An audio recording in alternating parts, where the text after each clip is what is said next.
Hello, my dear class 4 children. I hope you all are keeping well and all set for your English class today, right?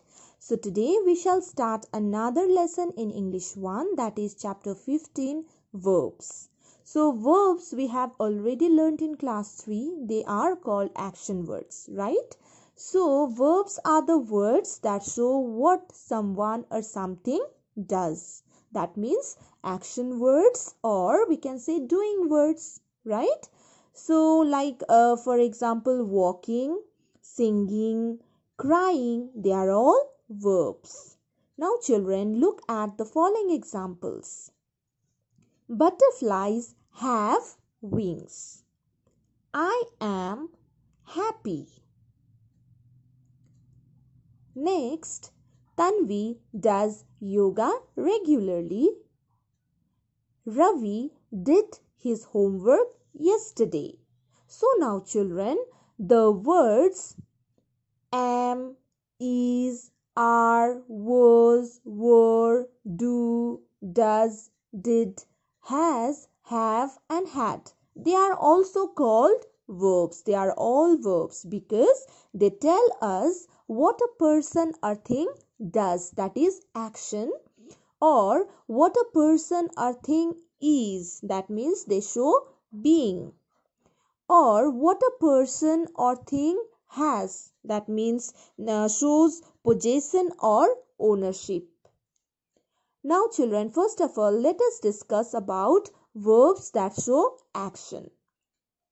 We use do, does and did to talk about actions, like I do my homework in the evening. So do shows action. In a similar way, he does, she does, they did their homework, or he did his homework yesterday. So these are the verbs that show action. And one thing that you must always remember, children, is that we use do and does to talk about actions that are done regularly, whereas did is used to talk about actions that happened sometime before now. That means past form.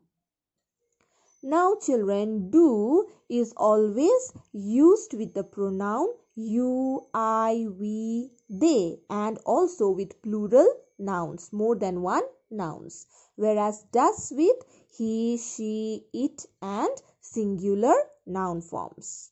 And did is the past form of do and does. He does, he did. Okay, we do, we did. So did is the past form. Now next we have verbs that show state of being. A verb is always used to tell us the state or condition of somebody or something.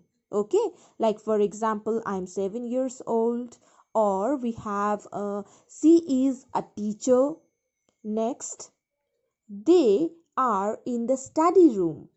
So now these words or these verbs am, is, are the state of being. So the words am, is, are expresses a state of being. They do not show any action. They are forms of the verb to be. Do not forget, and are used to talk about the present. Am, is, are used to talk about the present time. Like he is a doctor, you are always late, I am busy. That means talking about the present moment or present time.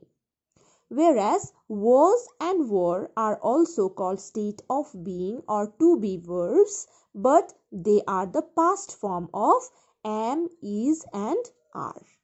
Am and is past form is was, whereas were is the past form of the verb are. Do not forget. Like I was absent yesterday. I am absent today. I was absent yesterday. They were in the garden. They are in the garden. They were in the garden. So was and were are the past form of am, is and are. Next we have verbs that show ownership or possession, when something belongs to someone. Like for example, has, have and had. These are the verbs that show ownership or possession. Has and have are used to speak about now or present moment, present time. Okay, now, whereas had is used to talk about the past form. Like, I have a pet cat. That means we are talking about the present time. And Sumit has a new guitar. He has a new guitar. That is the present moment. That means he owns a guitar. So now next is the verb had. Had is used to speak about events that happened sometime before now. That means in the past. Okay. So when I was young, I had a bicycle. That means we are talking about the past time. So had is the past form of has and have. Now children, look at the following example. The children are playing. Here, did you notice something? Here in this sentence, we have two verbs, are and playing. Are is also a verb and playing is also a verb. But in this sentence, are, that is first verb, add meaning to the verb that follow, that is playing, because it tells you when the action happened. That means the action is happening, right? So the verbs that come before the main verbs or action words are called helping verbs. Action words, main verbs are action words. So here in this sentence, the girl is crying. So crying, the verb crying needs the help of the verb is to make complete sense, right? We cannot say the girl crying. Can we say? No, that will be incorrect. So the two verbs work together to complete the meaning of the sentence. So here in this sentence, is a helping verb and crying is the main verb.